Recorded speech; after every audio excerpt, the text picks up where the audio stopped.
Amina. Que Dieu soit loué, que Dieu soit béni. Mungu apewe sifa na Vous abarikiwe. êtes encore dans la joie ce soir. Muko mufuraha magharibi ya leo. Est-ce qu'il y en a est-ce qu'il y a des vainqueurs? Des vainqueurs. Kuko washindaji katikati yetu. Convaincus qu'ils ont déjà Anahakikisha ya vaincu. kwamba balishapata ushindi zamani. Donc ce soir encore, Magharibi ya leo nous tena écoutons notre Dieu. na hata ya Mungu wetu Oui, comme des vainqueurs. tuko mbele yake Nous kama n'écoutons pas washindaji. sa parole comme des vaincus, non. Atusikie neno lake kama Nous watu écoutons walishaangushwa sa parole chini. comme des vainqueurs. Tuko namusikia kama washindaji. Alors que les vainqueurs peuvent se tenir debout. Washindaji wanaweza Les kusimama chrétiens wima. torrents vainqueurs. Mukristo Se tiennent kijito, debout. mshindaji Ils acclament le asimame, Seigneur ampikie Bwana pendant qu'on makofi nous amène l'orateur. wakati Est-ce qu'on peut wanatuletea acclamer encore mhubiri. le Seigneur Tumpikie tena Bwana pendant que le makofi pasteur s'avance? Est-ce wakati qu'on pastori peut yako acclamer? nakaribia. On peut pousser Tupike des cris de makofi joie. na kupaza sauti ya soit loué. furaha. Que Dieu soit béni. Mungu abarikiwe. Bonsoir tout le monde. Magharibi kwa wote. Très comblé encore ce soir d'être au milieu de vous. Nafurahi tena sana kukutaniwa katikati yenu. Et ce soir, nous allons continuer encore avec la parole du Seigneur. Na magharibi ya leo tutaendelea tena na neno la Bwana. Et je crois fermement que Dieu va nous faire du bien ce soir. Na amini na moyo wote ya kwamba Mungu atatujalia neema. Qui croit que Dieu est bon? Nani anaamini ya kwamba Mungu ni mwema? Dieu est bon. Mungu ni mwema. Quel que soit le temps, les circonstances, Ingawa wakati na majira, Dieu reste notre Père Mungu anabaki baba yetu et il est un bon Dieu. na ni Mungu mwema sana. Amen. Amina.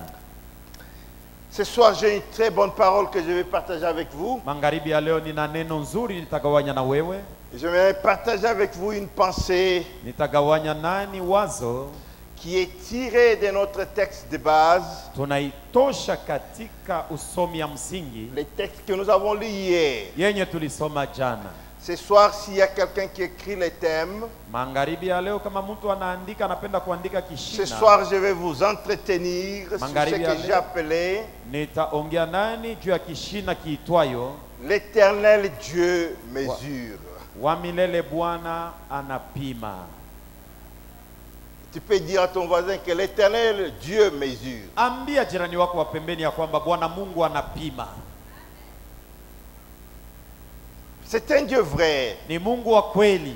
Et ce soir, il est décidé Na magharibi ya leo anabeba mpango de pouvoir nous dire que c'est un Dieu qui mesure. ya kutuambia ya kwamba yeye ni Mungu anayepima. Je relis pour vous notre texte que nous avons lu, mais cette fois nous allons lire quelques versets. Nasomlula ile mashairi tulisoma jana, lakini tutasoma mashairi tu mbalimbali. Nous sommes dans Ésaïe chapitre 47.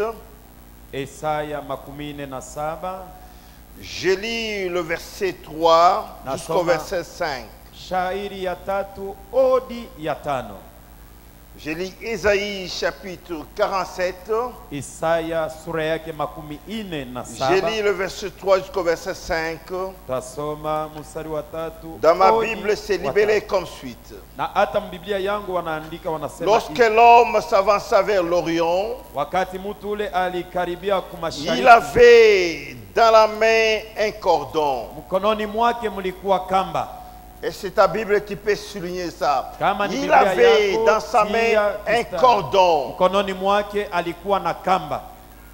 Et la Bible dit qu'il mesura 1000 coudées. Biblia nasema akapima metero 500. Il me fit traverser l'eau Akanivukisha maji et j'avais de l'eau jusqu'aux chevilles. na hata maji ilikuwa mpaka mkisingino. Le verset 4 dit ceci. Mstari wa 4 inasema Il hivi. mesura encore. Akapima tena. Ce soir, je vais vous entretenir.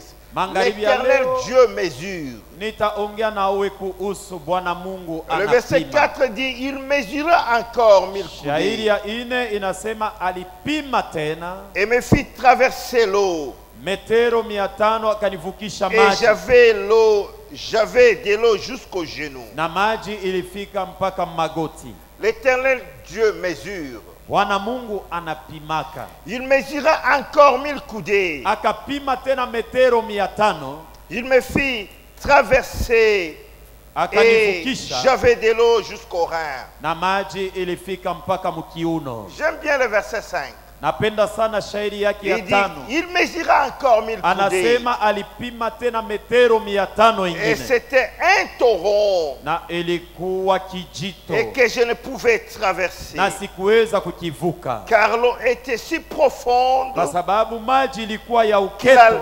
qu'il fallait y nager. Ilibidi kuogelea. C'était un torrent Ilikuwa kijito. qu'on ne pouvait traverser. Haikuwezekana kuivuka. Est-ce qu'on peut lire notre deuxième texte? Tunaweza kusoma andiko ya pili. Nous sommes dans Apocalypse chapitre 11. Kitabu ya Ufunuo sura yake 11.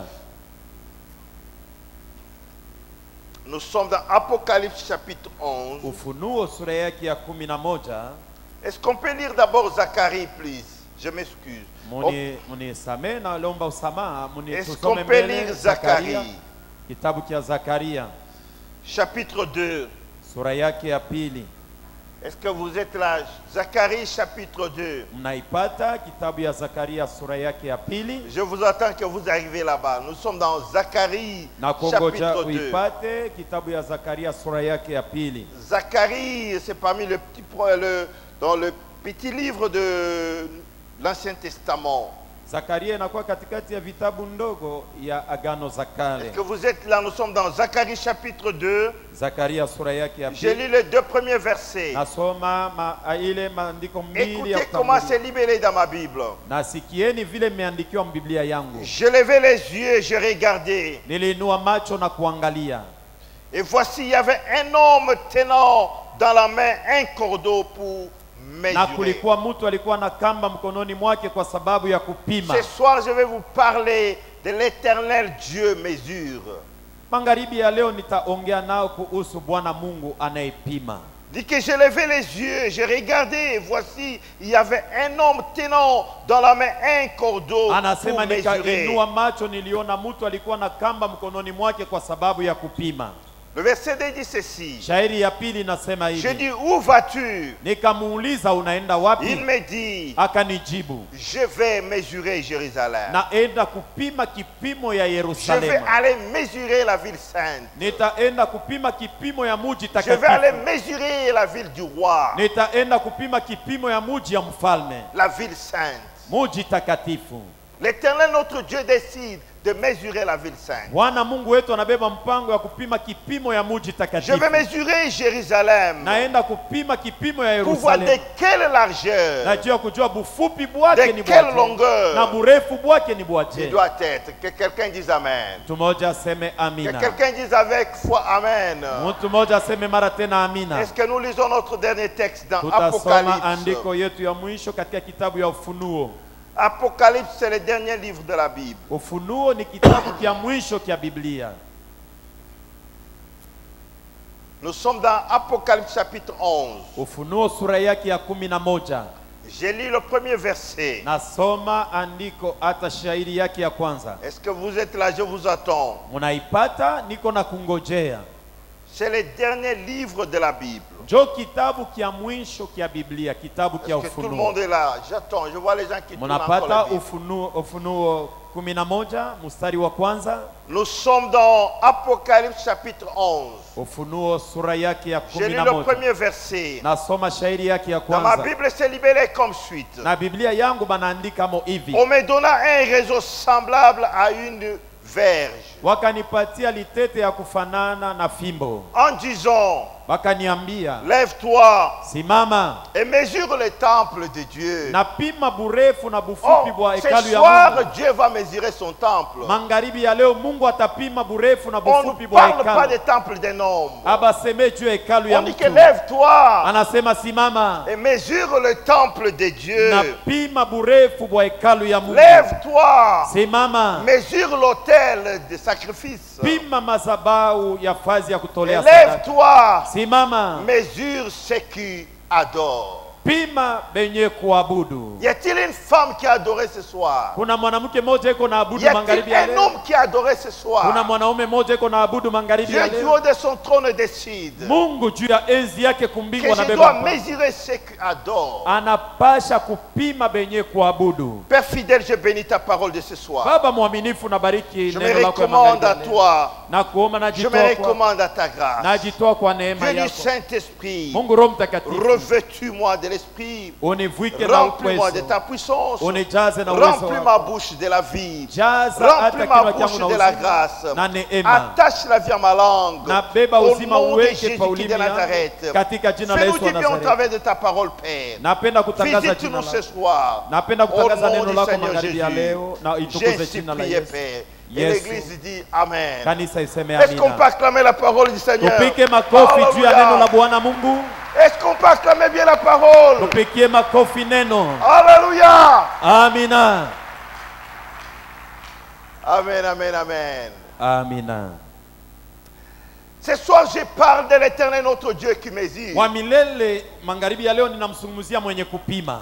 Bien-aimés dans le Seigneur, Upendo ndani ya Bwana. le Dieu que nous servons, moi et vous, Mungu ule niko natumikia we na de mimi. temps en temps, il descend au milieu de nous pour mesurer. Wakati na wakati anashukaka katikati yetu juu ya kupima. Dieu descend de temps en temps pour vérifier ce qu'il a mis. Wakati na wakati Mungu anashukaka juu ya kupima byenye aliweka. Il y a une parabole qui parle de Dieu, Na de hata kuna fumbo moja nasemezea Mungu. l'image d'un vigneron qui avait planté sa vigne. Mfano ya mkubwa wa shamba mwenye alitengeneza shamba yake. Avoir une vigne, c'est une chose. Kuwa na mzabibu ni mambo fulani. Mais avoir le fruit de la vigne, c'est aussi une Lakini autre. kupokea tunda ya mvinyo inakuwa mambo Être ingine. chrétien, c'est une chose. Na hata kuwa Mkristo ni kitu Mais ce fulani. que Dieu attend des chrétiens, c'est aussi une autre. Na kienye Mungu anaongojea kwa Kristo ni mambo nayo Écoutez ce ingine. que la Bible dit. Sikieni ile Biblia Ce inasema. vigneron, après avoir planté la vigne, Na hata kisha yeye kupanda mvinyo. la Bible dit que la première année, il a entretenu la ville. Mwaka ya kwanza Biblia inasema alilea La ile deuxième mvinyo. année, il a entretenu la vigne. Na mara hata mwaka ya pili Et la troisième année, alitengeneza. il a entretenu également. Mwaka ya tatu alitengeneza vile vile. Écoutez, la Bible nous révèle que le propriétaire est venu pour chercher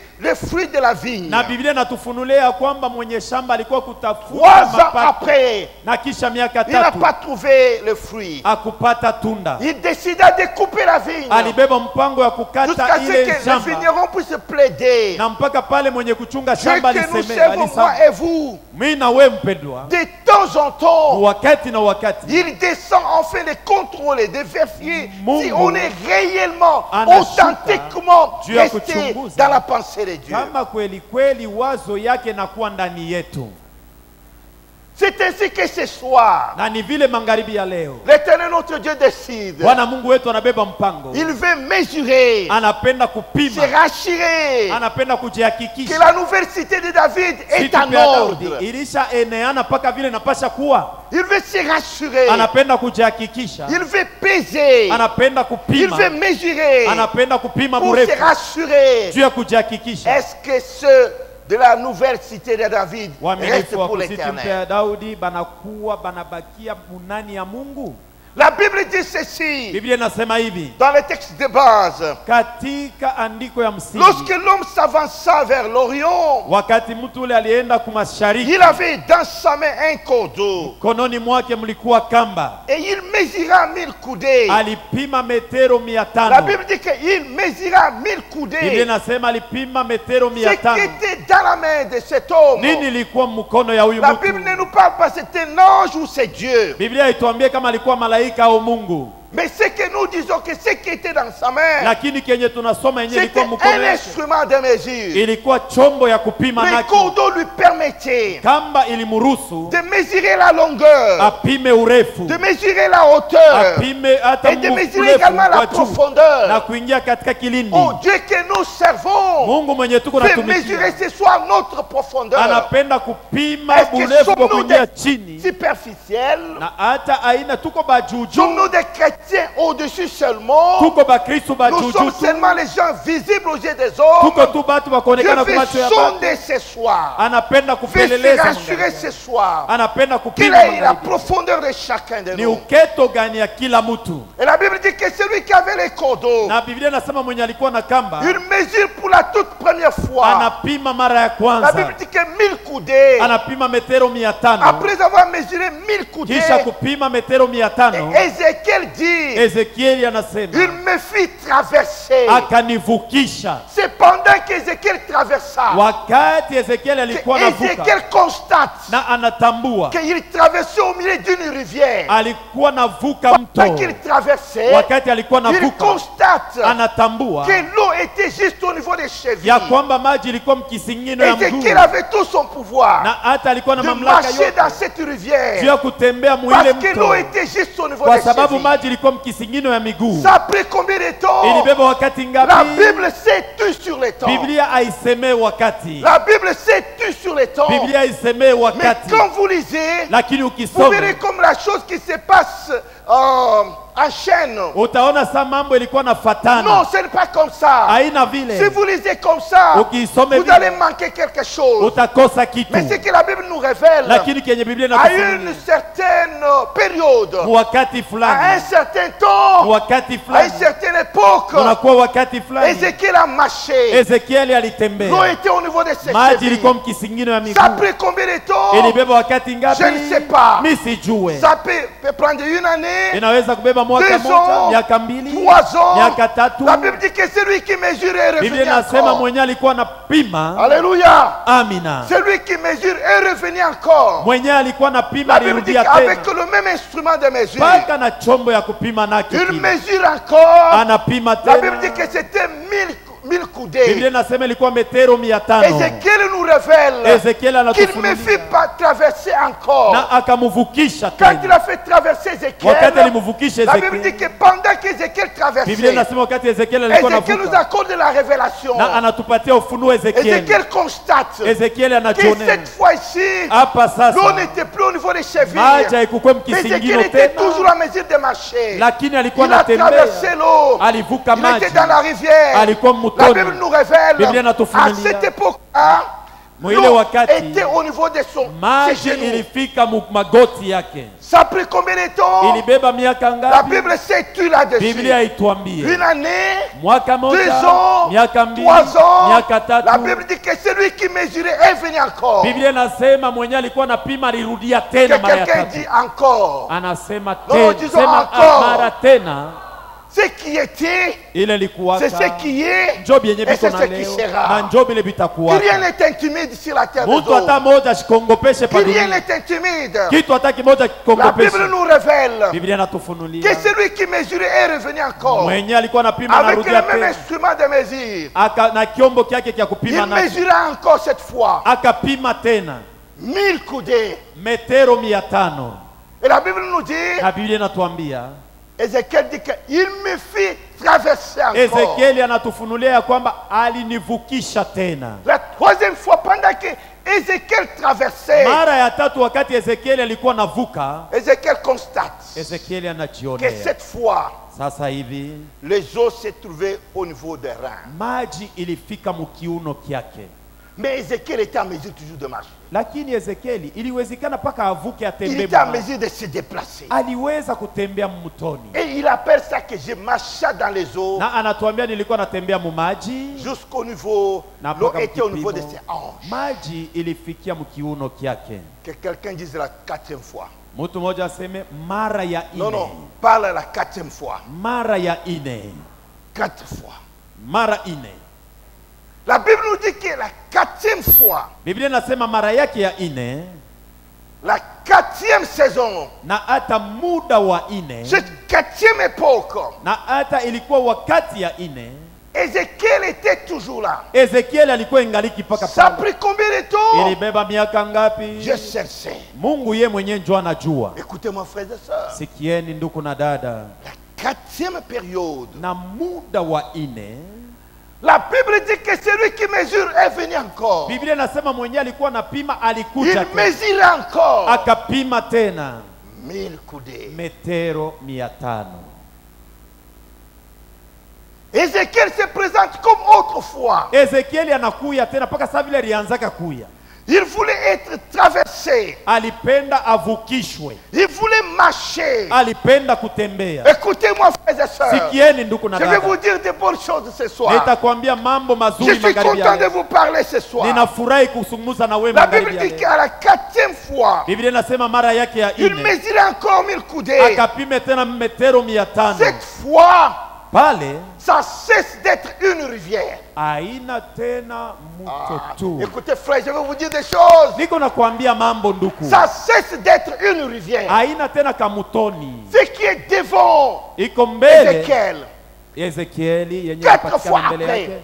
Mara Je ine ne sais kisha. pas combien de temps, combien d'âge, combien Sijue ni d'années, wakati combien de mois ngapi, ni tu es dans miaka cette ngapi, ni église. miezi ngapi Je bilichukua. ne sais pas combien de temps, Sijue combien de wakati fois gani, tu es mara dans ce ngapi. mariage. Uko mundoa. Je ne sais pas combien de fois, combien de mara temps. ngapi, wakati Mais il y a ngapi. un temps T, Kuko wakati et un fulani. moment M, Kuko wakati que moja. Dieu décide Na Mungu atabeba du haut mpango de son trône kwa enzi yake. que ce n'est plus la rivière. Ya kwamba usiwe tu Ce kamutoni. n'est plus la rivière. Hauna tu kamutoni. Tu ne vivras plus encore de miettes. Hautaishi na Ce n'est magombo. plus la même rivière. Hautaishi, Mais hautakuwa cette kale ule fois, mtu moja moja, on dit que lakini quand on mesura Biblia inasema wakati ule mtu le même alipima 1000 coudées, na hata metero Ézéchiel 500, déclare, na Biblia ce inasema n'est plus la rivière. haina tena Ça, kamutoni.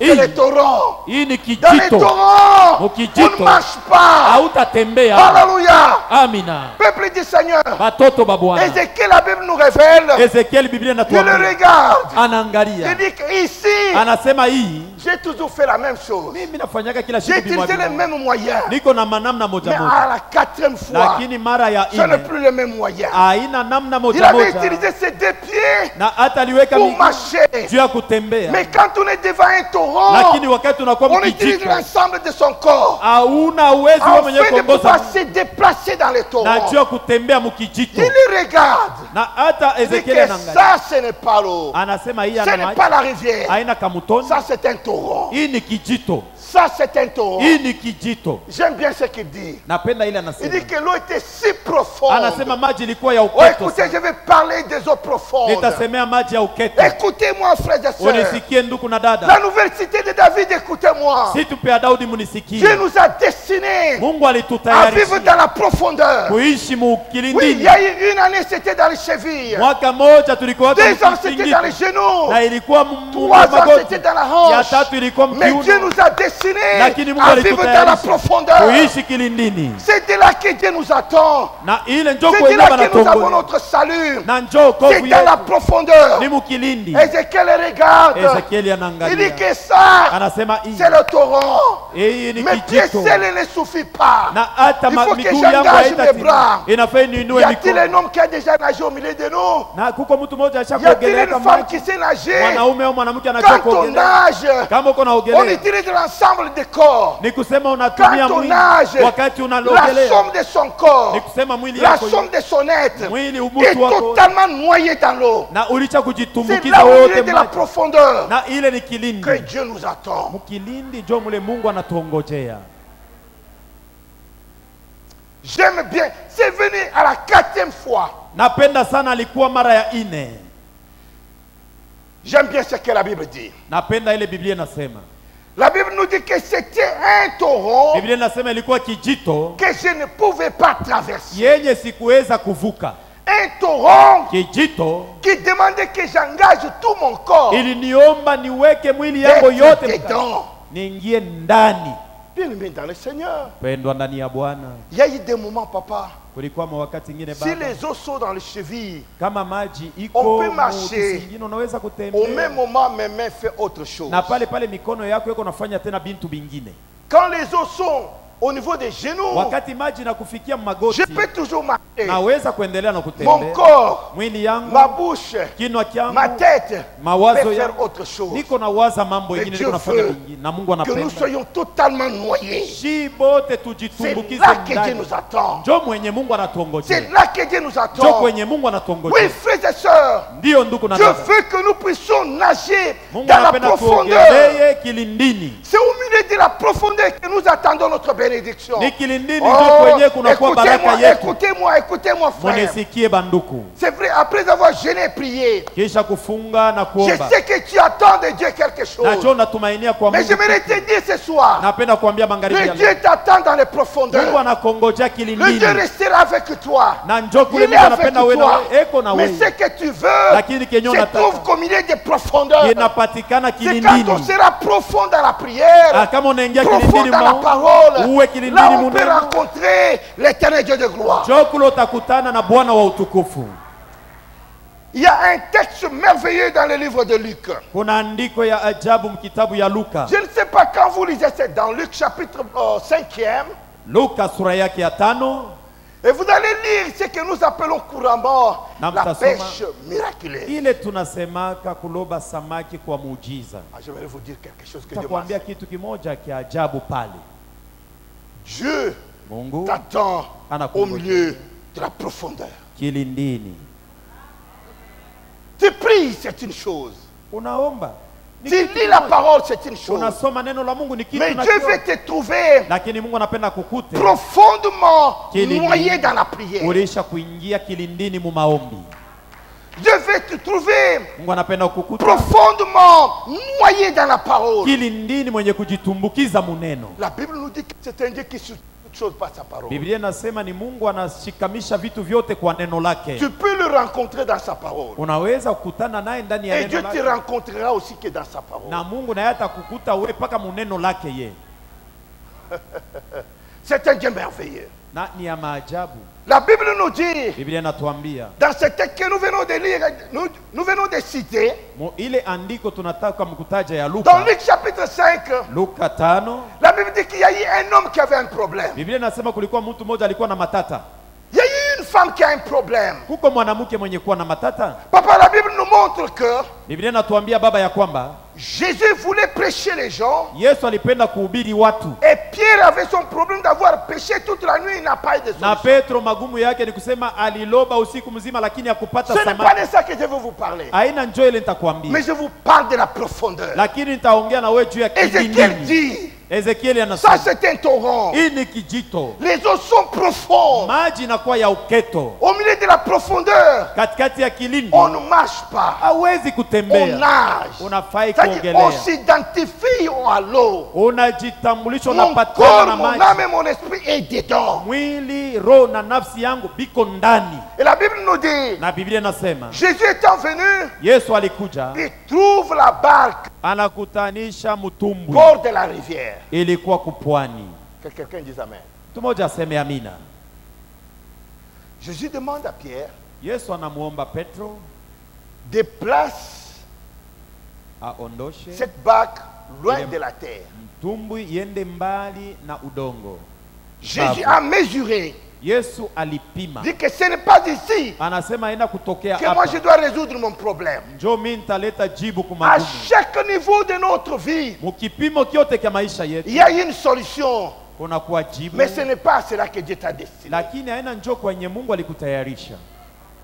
Vous entendez bien? Mnanifuata vizuri? Le problème de Jésus Matata Yesu ni kusema demandait à ce que la barque Aliomba. s'éloigne un tout petit peu de la terre. mtumbwi iondoke ende mbali na udongo Pour mkavu. Jésus, Ya Yesu son problème était mambo yake résolu. yalikuwa C'est ilikuwa afin de anapata pouvoir jibu. trouver l'occasion de prêcher. Alipata pa nafasi ya yeye kuhubiri. Jésus a fait son travail. Yesu alifanya kazi Il a yake. prêché. Alihubiri. Il a accompli la volonté de son Père. Alitimiza mapenzi De ya voir Baba. les hommes sauvés. Na hata De watu voir les waliokolewa. hommes Na édifiés. watu walijenga. Pour Jésus, Japo Yesu il fallait s'éloigner un tout petit peu de la terre. ilipasha kwenda mbali na udongo Jésus mkavu. était dans les eaux, mais non pas trop loin de la terre. Alipasha kuwa mumaji lakini ya Tandis que mbali le na problème de udongo Pierre- mkavu. Unajua mambo ya Petro C'est que le premier 1000 coudées ni kusema ile metero 500 ya avait la kwanza solution à Jésus, ilikuwa na jibu mais kwa ça n'avait Yesu. pas la solution à Pierre. Lakini Petro hakupata jibu. Pour Pierre, Kwa Petro Jésus tourne Yesu Il lui dit que pour toi, anasema kwako il faut aller dans la profondeur des tafadhali eaux. kwenda kilindini mu maji. Mes amis, Dieu t'attend au milieu de la profondeur. Upendo wa Mungu anakongojea Je ne sais kilindini. pas quel est le degré de ta vie de prière. Sijue hatua ya maisha yako ya Ta maombi situation, na ta hata kwa ya wa- condition, na hata ton kuponyaji problème, magumu sa yako solution jibu yake est dans une vie de prière profonde. inapatikana katika maisha ya maombi ya C'est kilindi. là que Dieu t'attend. Ndio pale Mungu anakongojea. Et il dit à Pierre, Na anaambia Petro, allez dans la profondeur. endeni kilindini. C'est là qu'il y a ta solution. Na hata njoo kwenye kunakuwa jibu yako. Est-ce que vous avez déjà lu correctement la Bible? Ulishasomaka vizuri na vile Vous nastahili avez bien Biblia? médité ce texte-là. Ulishatafakaria ile neno? Papa, on dirait que la Bible nous révèle. Baba, iko saa Biblia Quand vous inatufunulia. lisez attentivement, Ukisome kwa utaratibu, vous verrez que Jésus n'avait pas quitté la barque. utaona ya kwamba Yesu akuondoke mule Parce que mtumbu la ya Bible Petro. ne nous montre pas qu'il avait quitté la barque, il a Biblia- marché sur les eaux. Biblia ituonesha sema alitoka muile mtumbu ya Il Petro a na dit à kutembea kwa Pierre, maji. éloigne-toi. Alimwambia se Petro, Pierre songa s'est mbali éloigné. uende kilindini. Pierre s'est retrouvé, lui et Jésus, dans la barque. Na Petro balibakia paka bobenye boba wiri na Yesu mule Jésus était mtumbu. là. Yesu alikuya amo. J'ai dit que Pierre, Anamwambia Petro, allons dans la profondeur. twende kilindini shi bote bawili. Est-ce qu'on vous avait dit que Jésus avait quitté la barque? Bali kuambiaga sema Yesu alitokaka muile mtumbu. Relisez la Bible. Soma tena Biblia La yako. Bible ne nous montre pas que Jésus avait marché sur les eaux. Biblia ituambia sema alitoka En mtumbu d'autres anatembea kwa termes, maji. Jésus était resté dans la barque. Yesu alibakia mtumbwi Mais avec Pierre, pamoja na au Petro milieu des eaux, juu ya kwenda au kilindini, milieu de la profondeur. mukilindini. Écoutez bien, mes dans le Seigneur. Sikieni wapendwa ndani J'aimerais ya vous dire Bwana. quelque chose de bien maintenant. Napenda nikwambie kitu kizuri La Bible sasa. nous révèle. Biblia inatufunulia. Ézéchiel dit, Ezekieli anasema quand je me retrouve devant un torrent, wakati hivi najikuta mbele ya l'eau était kijito plus profond, na hata maji il nakuwa faut que je mrefu, nage dans l'eau, que je tafadhali nitembee m'identifie. nipate Là, ce kupatana n'est na pas une maji. simple prière. Hapana Il kufanya tu faut te maombi hapa. noyer dans la prière. Tuko tunajitumbukiza mu maji. Et la Bible nous dit, Na Biblia inatuambia pour Pierre, kwa Petro, Jésus lui dit, Yesu anamwambia allons twende pamoja au milieu des eaux, kilindini. dans la profondeur. Kilindini C'est dans la profondeur, mes amis, ni kilindini, que wapendwa, tout change. vyote vinageuka. Ah, j'aimerais dire quelque chose à quelqu'un. Napenda niambie mtu mmoja Quand kitu on moja. parle de la profondeur, Wakati tunasemea c'est là où kilindini, nous touchons à ce qu'on appelle le ni surnaturel. mule tunaingia mu mambo ya Dans la kimungu. profondeur, Kilindini c'est là où le surnaturel apparaît. njo pale kimungu inaanza Là où kuongea. l'extraordinaire apparaît. Kule vya majaribu vya Au milieu majabu de la vinaonekana. profondeur, Kilindini ce n'est pas le normal. haina vya Ce n'est pas ce kawaida, que tout le monde connaît faire. haina bintu vyote vile Mais bantu c'est bote ce que tous wanafanya, ne savent pas faire. haina vile Mais bantu c'est ce bote qui wanaweza se fait kufanya, là-bas. na kile kinatendeka kule. Écoutez ce que ma Bible dit. Sikieni kile Biblia Au inasema. milieu de la profondeur, Kilindini Jésus lui dit, Yesu anamwambia jette tes filets. tupa nyavu J'aimerais yako. t'informer, frère. Napenda kujulisha ndugu, Jésus Yesu et Pierre, ils étaient les deux dans la barque. balikuwa boba wili Parce que mule la Bible mtu. ne nous montre pas Biblia que ituoneshe Jésus avait quitté la ya barque. kwamba Yesu alimwacha Jésus était Petro. là. Yesu alikuwa Mais il hapo. attendait Alikuwa que anaongojea Pierre se trouve au milieu de la profondeur. Petro awe Au kilindini. milieu de la profondeur, Kilindini tout change. vyote vinabadilika, Les sables changent na hata en mchanga inageuka poisson. inakuwa samaki. Au milieu des profondeurs, Kilindini les cailloux changent en poisson. maibu inakeuka inakuwa Au milieu samaki. des profondeurs, Kilindini les morceaux de bois changent en poisson. kuni inageuka inakuwa Au milieu des samaki. profondeurs, Kilindini le feuillage dans l'eau na ile majani ya change en mumaji poisson. inageuka yote inakuwa Parce que le samaki, Seigneur était là. kwa sababu Et Bwana Pierre alikuwa s'est retrouvé pale dans la profondeur. na Petro alikuwa kilindini. Tout peut changer. Vyote vinaweza kugeuka Et tout doit changer. na vyote vinapasha kugeuka, Parce que nous sommes au milieu de la kwa profondeur. sababu tuko kilindini. Là où on ne marche pas, Kwa nyewe là abatembeake nous nageons avec le Seigneur. wale tunakuwa naogelea pamoja na Bwana. Amen. Amina. Ézéchiel dit, Ezekieli anasema ça ce n'est pas l'eau. hii haina maji, saa Ça maji c'est un yote. torrent. Hii ni kijito. Hii Dans le torrent, on nage. mukijito banaogeleaka On hapo. s'identifie. We mwenyewe unaingia amo unajifanya kuwa Rien sa en moi kijito. ne sort sans être mouillé. Hakuna kintu kyangu mimi kitatoka mo bila Oui, quand kulobana. vous regardez Ézéchiel, Kama unaangalia Ezekieli, quand les eaux étaient au niveau des genoux, wakati maji ilikuwa magoti, sa chemise n'était pas mouillée. na hata sheti yake Ses haikuweza cheveux n'étaient kuloba, pas mouillés. nyele yake haikulobanaki. Il pouvait être dans l'église Aliweza kuwa mkanisa et parlant un tout petit peu comme quelqu'un du monde. na eko nasema ako na misemo saa ya mpagano C'est pas ça. shenjovi, Étant dans l'église, eko mkanisa il promet même aux voisins. na hata Il promet à ses voisins. anaidia wajirani wake, Il dit que si moi je ferme la Bible, kama mi tu minafunga Biblia yangu tu dois retrouver Marguerite que tu n'as jamais vue. utaona mi mwenyewe wa kweli ule mi vile mine kala. Si je vais te parler, Kama nataka kufungula kinywa parce yangu que nikwambie, lui, il nous vaut les genoux, kwa sababu maji mais il iko reste magoti. encore vivant. Na hata kuna bakia ye mwenyewe bia yule bia lobana, Mais ta solution jibu yako te rencontre dans le profondeur des eaux. itakutana na we kilindini.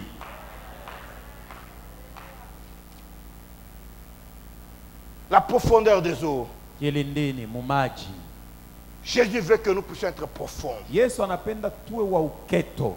C'est-à-dire que quand il mesure, Na hata Ezekiel anasema wakati anapima à chaque mesure, kila kipimo, Dieu attend de nous un comportement quelconque. Mungu anaongojea kwetu tuwe na tabia fulani. Dieu se soit avant qu'on nous mesure. Na hata anaweza kupima. Combien de temps êtes-vous dans la foi? Miaka ngapi Combien uliamini? de temps existes-tu? Miaka ngapi Mais Dieu tangu veut ulisha te kwa? rencontrer comme un homme et une femme profond, Na hata Mungu anapenda uwe mwanaume na mwanamke totalement wa changé. mwenye kubadilika wote mzima. L'Éternel, notre Dieu, mesure. Wa milele Bwana Mungu wetu eko na pima. Dieu puissant mesure. Mungu wa uwezo yote eko na Je ne sais pas pima. combien de temps me reste, Sijue mais mnabakia na j'aimerais wakati vous ngapi. dire quelque chose d'important. Napenda nikwambie kitu kia muhimu. Écoutez-moi, frères et sœurs. Unisikie ndugu na dada. Dieu que nous servons, moi et vous, Mungu letu kunatumikia we na mie. il a un temps T, Eko na wakati. un moment M. Eko na Il wakati veut yake. visiter son peuple, Anapenda kupekua taifa mais il yake. nous mesure. Lakini eko na tupima. J'aime bien ce qu'Apocalypse dit, ce que le Saint-Esprit de Dieu dit dans le livre d'Apocalypse. Ufunuo ile neno la Mungu inasema, Roho Mtakatifu anafunua ndani ya kitabu ya Ufunuo. Dans le texte que nous avons lu avec vous, Katika andiko tulisoma na weye, dans ma Bible, c'est dit comme suite. na hata Biblia yangu banaandika On hivi. me donna un réseau semblable à une verge, en Wakanipatia disant, litete ya kufatana na fimbo na wananyambia, lève-toi simama et mesure le temple de Dieu. na pima urefu wa hekalu ya Mungu. Écoutez-moi, frères et sœurs. Munisikieni banduku na Dieu badada. puissant dans le ciel, Mungu wa uwezo yote il mumbingu décide ce soir, anabeba mpango magharibi ya afin de leo mesurer son temple, juu ya kupima hekalu yake, c'est rassurer que réellement, kujihakikisha ya kwamba kweli kweli la longueur que vous avez, burefu bwenyoko nabo, la hauteur que vous avez, burefu kwa kupanda juu cela bwenyoko fait nabo plaisir à notre Dieu. iko nampendeza Mungu wetu.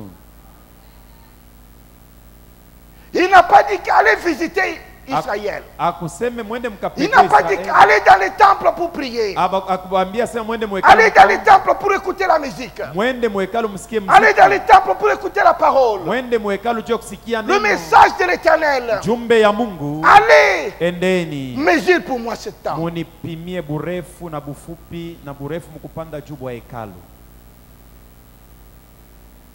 Dans le premier livre des Corinthiens, Na hata mwa Korinto wa kwanza au chapitre 3, sura ya 3, le 16e verset nous accorde une révélation. na Bwana anatupatia ufunuo. Vous êtes là? Tuko nasikilizana.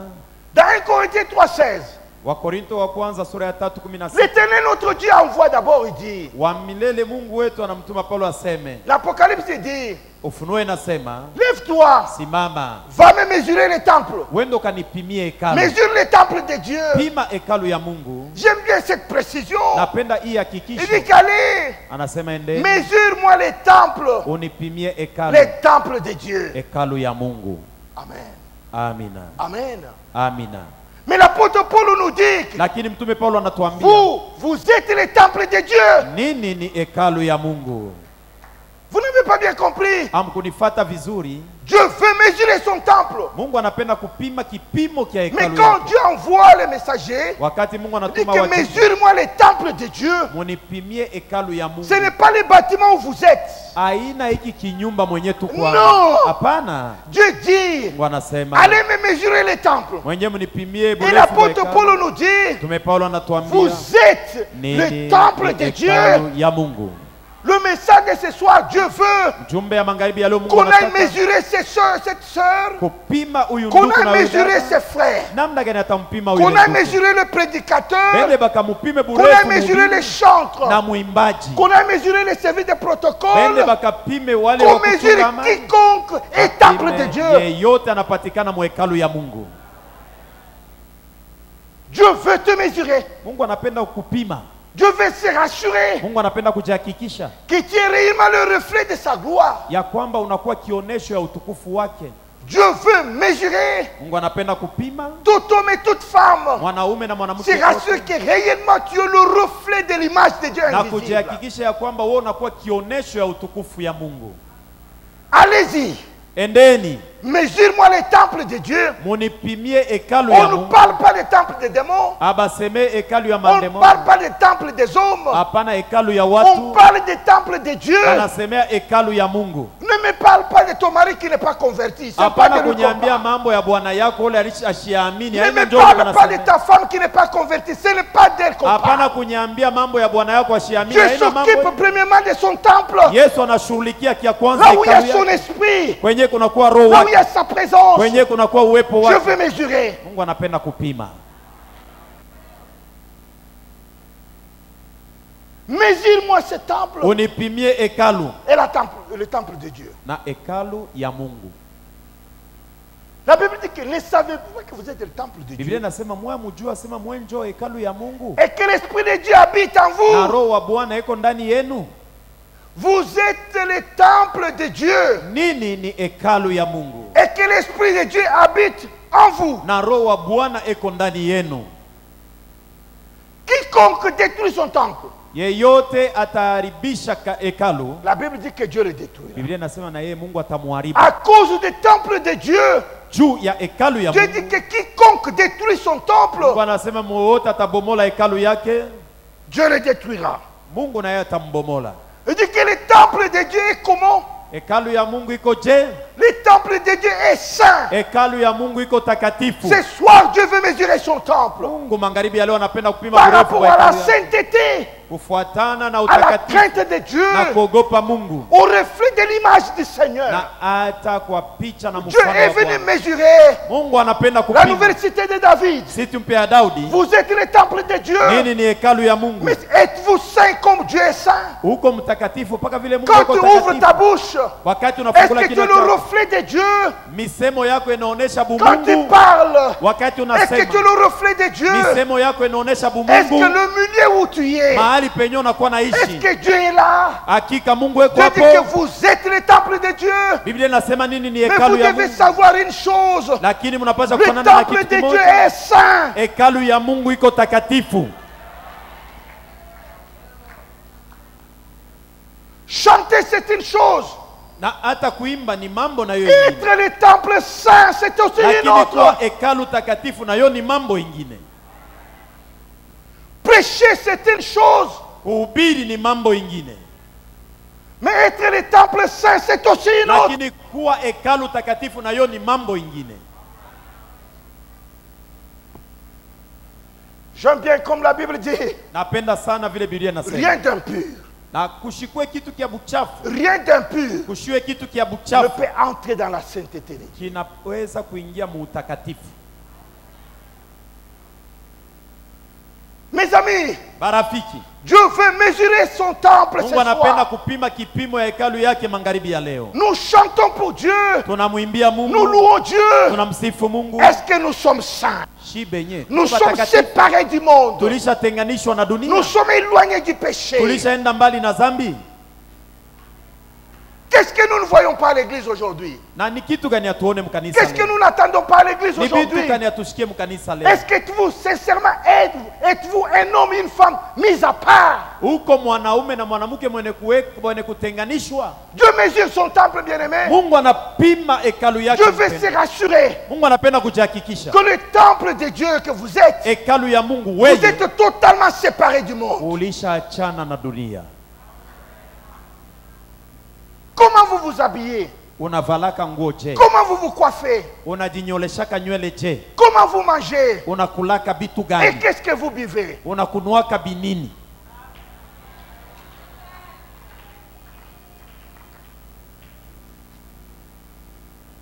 Église du Seigneur. Kanisa ya Bwana. Dieu a un procès contre son temple. Mungu ana matengenezo juu ya hekalu yake. Dieu veut se rassurer Ni kujihakikisha que mon frère, ndugu yangu, tu es réellement le temple de Dieu. uko hekalu ya Mungu ya kweli. Mes amis, des choses que nous entendons pour l'église, Barafiki bitu vyenye tuko nashikia juu ya kanisa. on se demande Na hata binaleta haya. où est passée la crainte de l'éternel, Sasa oga wa Mungu ulisha kuenda où est wapi? passée la sainteté de Dieu. Utakatifu wa Mungu ulishaenda wapi? Ces mêmes personnes parlent en langue, Paka ule mtu anasemaka muruga. il termine, il commence à se critiquer. Kama anamaliza ruga ile alikuwa anasema, Il anaanza kuteta termine mbele. l'intercession à l'intérieur de l'église. Eko kumaombi mukanisa, Avant de franchir la porte, il commence à se critiquer. mbele ya kutoka mukanisa alisha kuanza kushimanga mpaka Temple de mukanisa. Dieu, écoutez. Batoto ba Mungu Dieu veut shikieni. mesurer son temple. Mungu anapenda kupima Dieu kipimo veut ya se hekalu. rassurer Mungu anapenda que le kujihakikisha temple est saint. hekalu iko Comme l'éternel takatifu. Dieu est saint. Hata paka vile Mungu eko mtakatifu. Étonnant, frères et sœurs. Je ndugu na dada. Étonnant. Ya kushangaisha. Dans l'église de Dieu, Kanisa ya Mungu. les gens se marient le soir Batu et wanaoana ils magharibi. divorcent avant qu'il soit 6 heures du matin. Na mbele asubuhi mapema Et ils kanisa reviennent le kukata soir ndoa. à l'église. Na anakuwa Et kukanisa l'église magharibi. est bénie. Na kanisa inambariki. Église de Dieu, écoutez. Na hata Dieu sikia que nous kanisa ya servons, Mungu. il est saint. Na Mungu mwenyewe tuko Il faut que natumikia la ni sainteté mtakatifu. s'implique à tous égards. Inafai utakatifu ipatikane mu mambo Que le yote. mariage soit honoré de tous. Ndoa Que iheshimiwe le na vie watu wote. conjugale soit exempte de toute souillure. Na mushiwe uchafu Est-ce que tu m'entends, mon Kitanda. frère? Sikia ndugu. Après avoir parlé en langue, Kisha kusema qu'en muruka. est-il de ton lit conjugal? Sasa kitanda kyako kya ndoa Qu'en kiko je? est-il? Iko je? Dieu est descendu afin de mesurer son église. Mungu alisha kushuka juu ya kupima burefu bwa kanisa yake. Le temple de Dieu est saint. Hekalu ya Bwana ni takatifu. Ayons la crainte de Dieu. Tumuogope Mungu. Choisissez une chose. Kuimba ni kitu kingi. Où on est païen, Bapagano na on est chrétien. unaweza kuwa mpagano au uko Mkristo. Étonnant. Vya kushangaisha. Étonnant. Vya kushangaisha. Je ne sais pas quel est votre point de vue sur les divorcés. Sijue mawazo yako juu ya benye kukatana mundoa Je ne ni veux pas aje. blesser votre conscience. Mishipende kukwaza zamiri yako. Réalisez bien la Bible. Soma mzuri Biblia.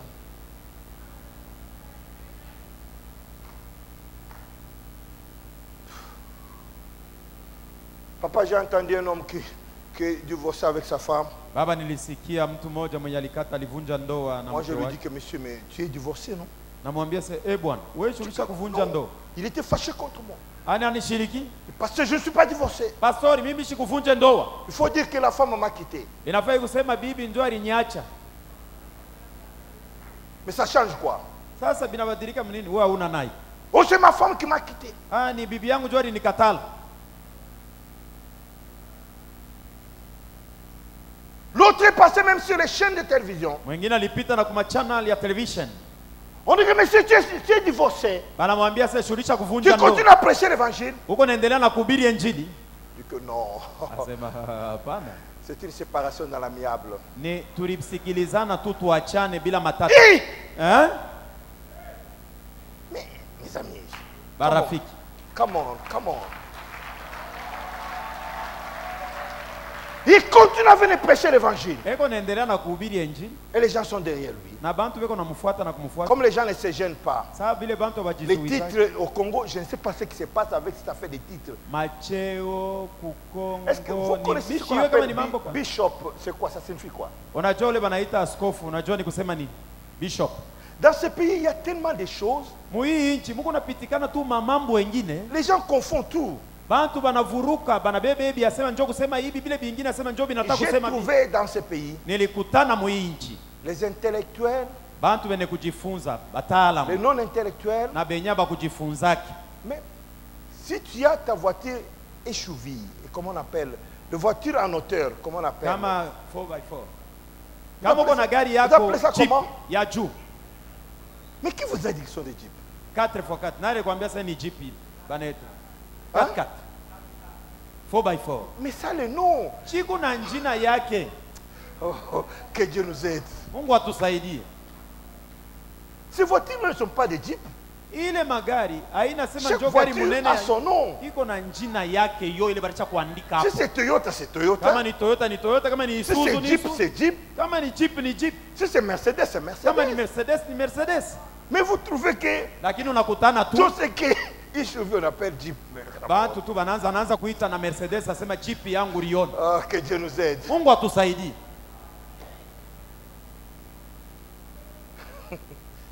Tu trouves ces mêmes personnes Unakutanisha pako le mtu moya sont des moya. bishops, Bishop des archbishops, ye njoo askofu Ils wa ont des kushindia croix, baskofu bengine banakuwa na ils ont des makanzu. chapeaux, Beko na makofia. mais des divorcés, Na lakini alisha kukata des ndoa. ivrognes. Balevi. Je ne sais pas quel est votre point de vue sur l'alcool. Mimi sijue we mawazo yako kama unaona Je mtu m'excuse akunywa pombe réellement, nikisema je nini. m'excuse. Munisameye, Mais la Bible dit, lakini Biblia inasema l'Éternel notre Dieu dit, va, wa milele Mungu wetu anasema mesure le wewe temple. unipimie hekalu Le ya temple de Mungu. Dieu. Hekalu ya Mungu. Le temple de Dieu. Hekalu ya Nous Mungu. sommes des sacrificateurs de Si Dieu. tuko bakuani ba Mungu. Pas d'alcool dans ma bouche. Ukinywa kwangu hamwezi Mais qui kuingia vous pombe. a dit? Nani alikwambia? Vous chantez, vous louez Dieu. Unaimba unamsifu Vous Mungu. avez encore l'alcool dans votre bouche. Comment? Na harufu ya mpombe iko mkinwa kyako we. On m'a dit Vitu gani? qu'au Shabbat ne parle pas de l'alcool. On m'a dit ça. Bali niambia sema huku ku Katango shiseme mambo ya mpombe. Mais ce qui est vrai, Lakini mambo ya mais kweli. la Bible n'est pas d'accord. Biblia ikubali. À tout ce qui est loin, Kwa bale bote qui porte en lui l'esprit de Dieu, banakuwa na roho ya qui Mungu touche à ndani. l'alcool. Na kisha iko na Ça, kunywa c'est na la pombe. vérité. Oh, la Bible dit, Biblia inasema, j'aime bien ce qu'il dit. napenda ile anasema, Va, wende, lève-toi, simama, mesure le temple de Dieu. upime hekalu ya Mungu. Et également, il dit quoi? Mesurer quoi? Avant de Ana- quitter. Na anasema kupima nini mbele ya Il dit que kuondoka? va, Anasema wende, mesure également l'autel. pima tena na madhabahu. Dis à ton voisin que le pasteur veut parler de l'autel. Ambia Dis-lui, jirani dis-lui, asema dis-lui. pastor anataka kusemea mambo Qui ya veut mesurer madhabahu. l'autel? Pima burefu Non, bwa non, ma madhabahu. soeur, dis-lui que le pasteur veut mesurer maintenant l'autel. Umwambia se pastor anapenda kupima burefu bwa madhabahu. C'est ce que Dieu dit. Njo kile Mungu anasema. Mesure aussi l'autel. Pima na madhabahu Ne vile mesure vile. pas seulement le temple, Hapana kupima paka hekalu mesure aussi l'autel. na madhabahu yenyewe. L'autel de Dieu, Madhabahu ya Mungu. Dieu dit que mesure l'autel. Mungu anasema unipimie Quand hiyo. tu reviens, Wakati utarudia. dis-moi quelle est la valeur de l'autel. Uniambie burefu Quelle est bwa sa bwa madhabahu. longueur? Burefu Quelle est bwake sa largeur? Bufupi Quelle est sa bwake profondeur? na uketo wake ni waje. Écoutez frère, Sikieni nduku. qu'est-ce que tu mets sur l'autel de Ni Dieu? kitu gani unawekaka pa madhabahu ya Qu'est-ce que tu Mungu? amènes à l'autel du Seigneur? Ni nini unamleteaka Bwana kwa madhabahu? J'aime bien ce texte, j'aimerais qu'on le lise ensemble avec vous. Napenda hii andiko, napenda tuisome Est-ce que pamoja. vous êtes dans Marc? Marko, Relisons vite rapidement ce texte avant tusomule de vous tena laisser. haraka haraka mbele ya Je sais que kuachana. les gens n'aiment pas qu'on mesure l'autel. Najua sema bantu abapendake kupima madhabahu. Dans ma Bible, c'est dit ceci. Mu Biblia yangu Mungu Au anasema verset hivi. 43 Mstari wake makumi et le nne na verset tatu 44 na makumi nne na du nne chapitre 12. ya sura yake ya kumi Dans na ma Bible, mbili ya c'est dit. kitabu Alors ya Jésus ayant appelé ses disciples, na Yesu akaita wanafunzi wake na je kuambia, vous dis na en kuambia vérité, kwa ukweli, cette pauvre veuve huyu mjane a maskini donné plus que ceux qui ont mis dans le tronc. anatoa kushindia bale bote baliweka Car mkitunga, tous kwa sababu bote ont mis de l'air superflu. balitoa ile yenye Est-ce que c'est abana ta nayo Bible qui peut kazi. souligner ce mot-là? Kama ni Biblia yako Ça, tia c'est le kistari. point de vue de Dieu. Ile ni mawazo ya Mungu. Il dit que tous, Anasema bote bengine tous bote ont mis de l'air superflu. balitolea ile abana na kia Mais kufanya elle nayo, lakini ye A mis de son nécessaire. anatoa ile ya Tout ce lazima, qu'elle possédait, ile yote alikuwa tout nayo, ce qu'elle avait pour yenye vivre. alikuwa nayo juu ya kumsaidia kuishi. Écoutez-moi, cité de David. Munisikie, si tumpe ya La Daudi, nouvelle cité de David, écoutez-moi. si tumpe ya Daudi, munisikie. L'éternel notre Dieu mesure. Bwana Mungu wetu eko na pima Il dit que kipimo. mesure l'autel. Anasema pima na Dieu madhabahu, dit que mesure l'autel. pima madhabahu. C'est Mungu là que anasema nous apportons notre offrande, njo kwenye tunatoleaka notre sadaka action de yetu. grâce. hata sadaka ya notre kumshukuru. holocauste. Tunatoa Il dit que sadaka ya mesure kuchinja. l'autel. Anasema pima kipimo ya madhabahu. Écoutez le point de vue de Jésus. Sikieni mawazo ya Yesu. L'église comme vous êtes là. Kanisa paka hivi tuko La hapa. nouvelle cité de David, écoutez. Si tumpe ya Daudi La sikilizeni. Bible dit que pendant que nous mettons les offrandes, Biblia inasema wakati tuko natolea il y a sadaka, un Dieu invisible, huko Mungu mwenyewe anaonekana un na Dieu macho. tout-puissant, Mungu Mwenyezi qui connaît nos avoirs, anajua qui vyenye tuko connaît nos navyo. difficultés, Anajua qui magumu connaît yetu. notre pauvreté, Anajua qui umaskini connaît wetu. notre richesse. Anajua La utajiri Bible wetu. nous révèle qu'il Biblia est là, il inatuambia, regarde. Mungu eko naangalia.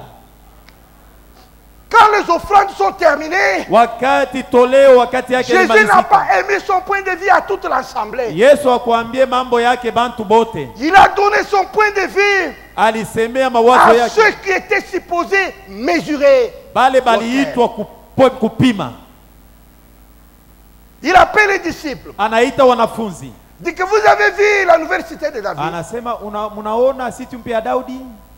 Les disciples ont dit oui. Wanafunzi wote wanasema ndio tunaiona. C'est la plus grande église de Katanga. Jo kanisa mkubwa ya Mkatanga. Ils ont dit oui.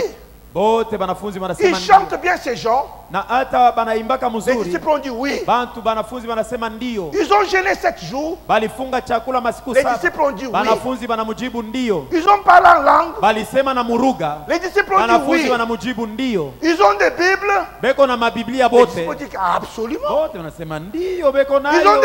des Bibles électroniques. Beko na mabiblia mumafoni, Les disciples mumaiPad. ont dit oui. Wanafunzi wanasema beko Tout nabyo. ce qui était visible, Vile vyote vya kuonekana na cette église macho. en avait. Kanisa ilikuwa nayo. Mais Jésus leur dit, Lakini Yesu vous anabambia. les voyez tout cela, Shimunabaona bote vile beko les pale. hommes sérieux, Bantu bakujeshimia. voyez les offrandes ici. Tunaona hii masadaka banatoa. L'autel ici, Hii madhabahu tous, bote. je ne sais pas vos Bibles ont dit quoi. Sijue kama mabiblia yenu inasema La je. mienne dit, Anasema car tous, yangu inanyambia bote y compris le pasteur, na mchungaji. ah, dans les tous il y a le pasteur, hein. Mubote na mchungaji Dans kwa. les tous il y a le prédicateur, Mubote muko na mhubiri kwamo. les anciens de l'église, Na bazee ba kanisa. maman présidente, Mama msimamizi le wa président de la mama. chorale. Na hata mkubwa wa kwaya. Dans ma Bible il dit que tous, Mubiblia yangu banasema bote. les disciples disent que tous, Bote Biblia inasema même bote. la maman qui parle en langue là, Na Je ule dis mama que alikuwa anasema tous. guru. Na yeye. même notre prophétesse, Na mwenye la anatutabiria. Bible dit que tous, Biblia inasema na yeye. vous m'entendez bien? Mnanifuata vizuri. La Bible dit que tous, Biblia inasema bote. ils ont fait quoi? Balifanya nini? Tous ont mis Bote de balitolea. leur superflu. Vile vyenye abana na kia kufanya nabyo. Vous parlez français, non? Si mnasemaka kimombo. Quand même, notre papa, c'est un professeur. Baba yetu shi ni mwalimu wa juu. On vous respecte, hein? Shi bana Vous miheshimiwa na êtes dirigé par un tuheshimu. professeur quand Kwa même. kwa Est-ce sababu que shi vous pouvez acclamer pour kiongozi vous-même? yetu ni mwalimu wa ngazo ya juu. Quand je suis venu, j'avais peur de parler français. Wakati nilifika nilikuwa J'ai dit nasikia que boka ya cette église kusungumuza est dirigée par un Franco. professeur. Mimi nasema hii kanisa ni Chez ba nous, profesa là- njo viongozi. Là où nous venons, là et les Ule ne shi comptent pas tunatokea. tellement. Useme la papa. Je me suis dit que le bon. mama haina mambo. Je vais pas aller dire là, les Mimi naweza là-bas. kusema le papa le mama la papa itakuwa mambo mule. Je disais ceci. Nilikuwa nasema hivi. La Bible dit, Biblia inasema tous bote ont mis de leur superflu. balitolea bienye abana nabyo En na d'autres kazi. termes, écoutez mon frère et soeur. Na unifate ndugu yangu. Mesure l'autel. Pima Sur madhabahu. l'autel de Dieu. Juu ya madhabahu ya Mungu. Sur l'autel de Juu ya Dieu. madhabahu ya Mungu. La nouvelle cité de David, écoutez-moi. Siti mpya ya Daudi munisikie. Sur l'autel de Kwa Dieu, madhabahu ya on ne Mungu. met pas les superflus. Hapana kuweka hapo bienye habina On donne mafaa. ce qui nous coûte. Toa bile binakuwa na C'est bei. ce que Dieu attend. Bile Mungu Ce qui est anatumainia. nécessaire à notre vie. Ile inakuwa ya faida kwa maisha Mais tu yetu. ne peux pas mettre Hawezi kutolea sur l'autel de Dieu kwa madhabahu ya ce qui Mungu ne te coûte rien. kenye akina bei kwako. No. Hapana. Dieu n'approuve pas ça. Mungu hata ikubali. C'est ce que la Bible dit. Jo ile Biblia inasemea. Il dit que tous, Asema bote ils ont mis de l'air superflu. balitoa bienye habina mafaa. Il n'y avait qu'une seule personne, Kulikuwa tu mtu mmoja tu. une veuve. Mjane. Quand elle a donné, Wakati yeye alitoa, Dieu nous définit ce qu'il attend de nous. Mungu anafafanua kenye anatumainia kwetu. Pour mesurer l'autel, il dit, Juu ya kupima madhabahu anasema elle a mis de son nécessaire. Yeye wake anatolea bile vya bei. On n'a pas dit qu'elle a donné tout son argent. Alitoa, inasema alitoa fedha yake yote. Mais Dieu dit, elle a donné quoi? Lakini Mungu anasema anatoa nini? Tout ce qui était nécessaire. Ile ilikuwa ya mafaa, ya faida. La deuxième chose, Kitu kia mwisho, tout ce qu'elle possédait njoo yote ile yalikuwa nayo. et tout ce qu'elle avait pour vivre. Na njoo ile alikuwa nayo juu kumsaidia Peuple de Dieu, aendelee na kuishi. écoutez-moi. Munisikie. Dieu veut mesurer Mungu anapenda kupima l'autel, madhabahu. notre bénédiction, Baraka yetu, notre progrès, kuendelea kwetu notre mbele. bénédiction matérielle Baraka yetu ya vitu vya kuishi est aussi navyo fonction de cela. inaambatana vile vile na ile. C'est un principe. Ni kanuni. J'enseigne bien ça. Naifundishaka vizuri. La loi de semer et de récolter. Sheria yawe kupanda na kuvuna. Amen. Amina. Tu ne sèmes rien, tu ne récoltes rien. Kama ukupanda kintu hata kimoja, Même utavuna quand nini? tu as semé, quelle est la qualité de la semence? Na kienye ulipanda mbegu yako, hali yenye ulipanda ya mbegu yako iko ya je? Dieu dit que mesure pour moi Mungu anasema l'autel. unipimie burefu bwa madhabahu. J'enseignais une fois. Wakati moja nilikuwa kanafundisha, Une dame a dit que mais moi je suis pauvre, que dois-je donner à Dieu? dada moja alisema mimi wangu niko maskini, shika lake na mimi nitatoa, Il y a une nitampatia personne Mungu. pauvre au milieu de nous. Kuko maskini katikati yetu. Vous voulez que je réponde à cette question? Unapenda nijibu kuile ulizo? Vous voulez que je réponde, hein? Unapenda nijibu? Ah, merci. Uzuri. Ouvrez vos Bibles. Fungula Biblia yako. Dieu a dit. Mungu au sujet des anasema, pauvres, mes amis, ce n'est pas l'excuse. rafiki, Sinon mambo ya tu resteras kujisemea pauvre pour maskini haina kia kujisemea. Dans Isaïe, le prophète, j'aime bien ce qu'il dit. Isaya nabii, napenda sana ile anasema. Où ça se trouve? Isaïe 40. Isaya 40. Nous lisons le verset 20. Tutasoma shairi yake ya 20. Où est-ce qu'on place le verset là? J'aimerais qu'on le lise ensemble.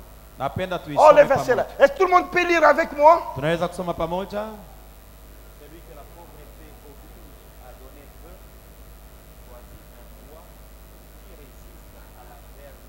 Alors que vous arrêtez là. Tunaweza kusimamia pale. La Bible dit, Biblia nasema, celui que la pauvreté oblige mwenye ule umaskini inashurutisha. à donner comment? Apane je kidogo. Et que cet homme a quelle option? Na ule muntu yuko na kia kufanya gani? De choisir. Achague. Je vois la maman là, elle lit encore, elle lit, il dit, ah, Naona ule c'est mama c'est anasoma pasteur anasoma. ici, c'est pasteur ici. Huyu pastori huyu.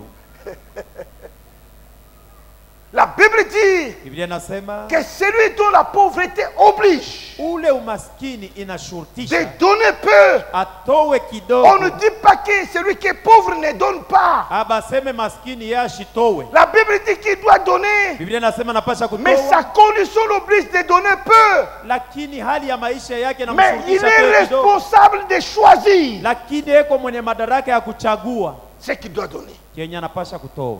La Bible dit qu'il doit choisir un bois Biblia nasema achague qui muti résiste à la vermoulure. ile inashindanaka na kuoza.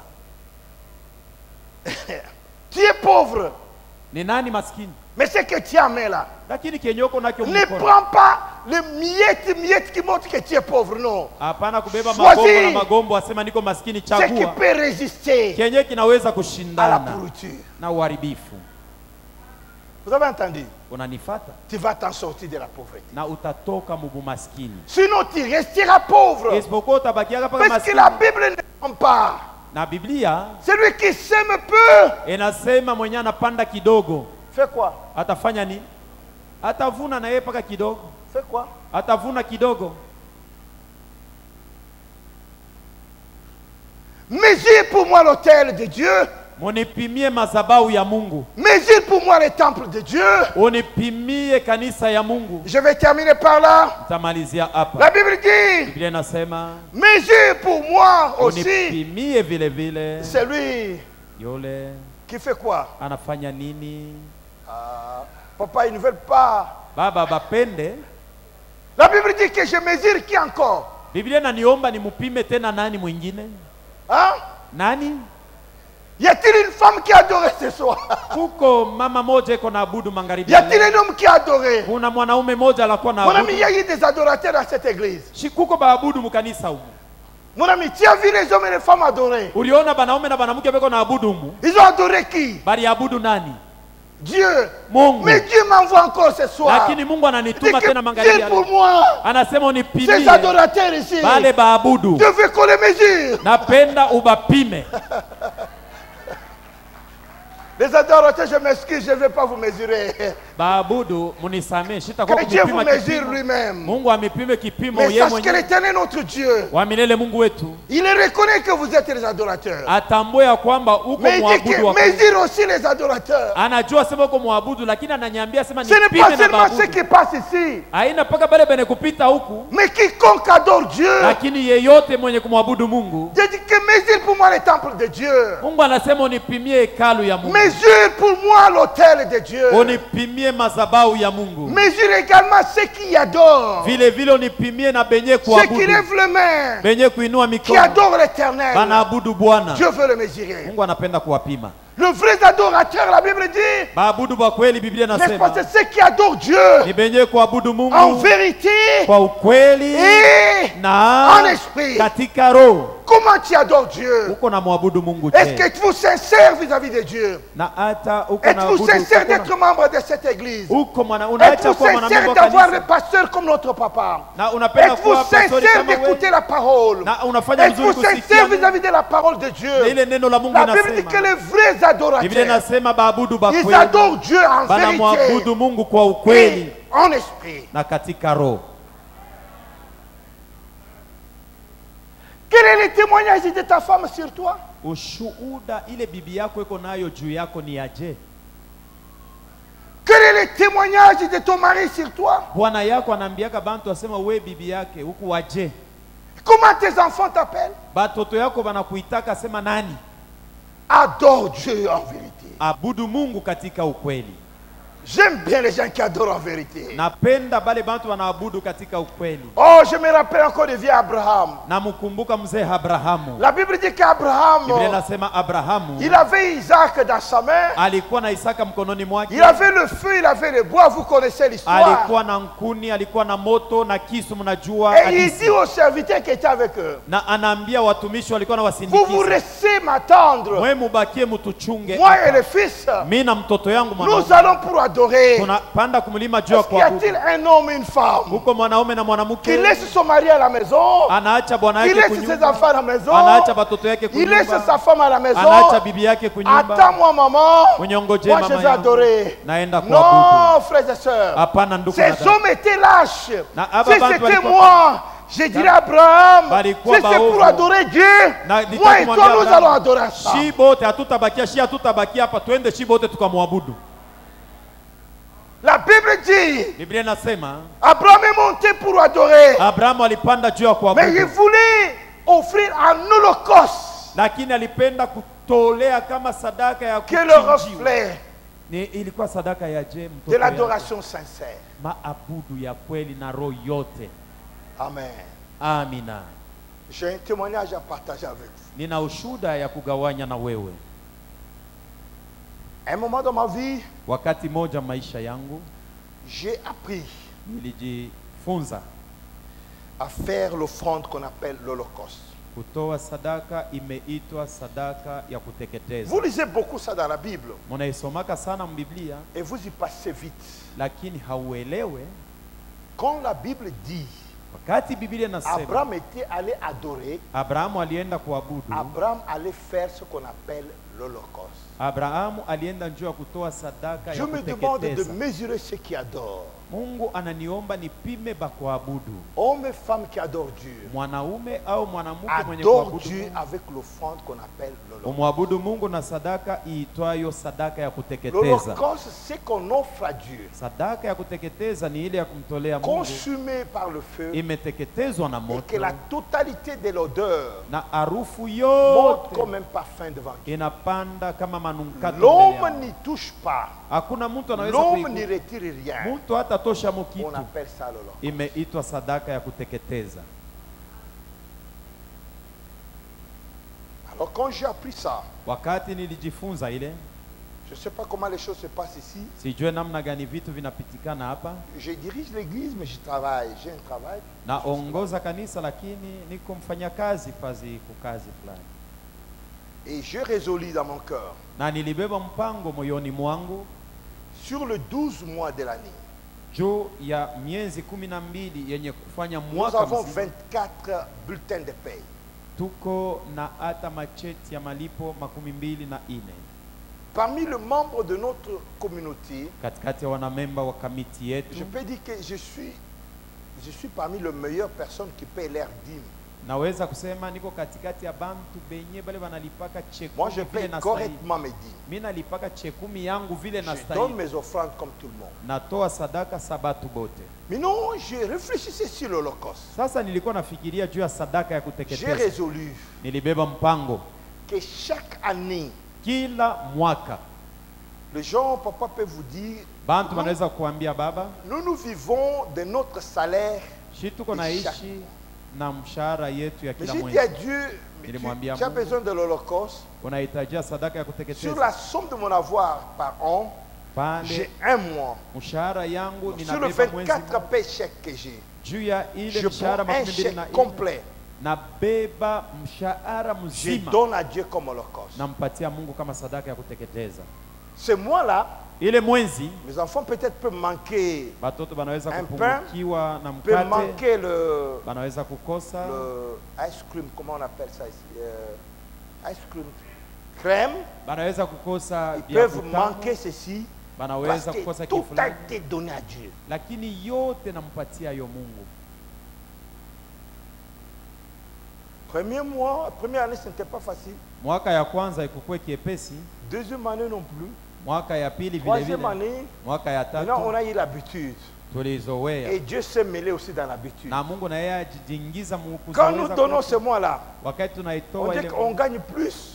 tunapata ya Et kushindia, Dieu ouvre d'autres portes. na Mungu anatufungulia milango Et il ne manque plus encore de graines. na akukose Parce que tena ce mois-là, tena. on est beaucoup béni. Kwa sababu ile mwenzi Parce tunabarikiwa qu'on sana, a appris kwa à sababu adorer Dieu tulijifunza avec kumwabudu Mungu l'offrande qu'on appelle na l'holocauste. sadaka iitwayo sadaka C'est ya ce qu'on donne kuteketeza. totalement à Dieu. Jo ile mwaka mzima Ce n'est tunamtolea pas kama une partie de ce que je non. haina sehemu ya ile mimi Si napokea c'est une hapa. bête, je la donne totalement au Seigneur. Kama inakuwa ni nyama nampatia ote Bwana Mungu.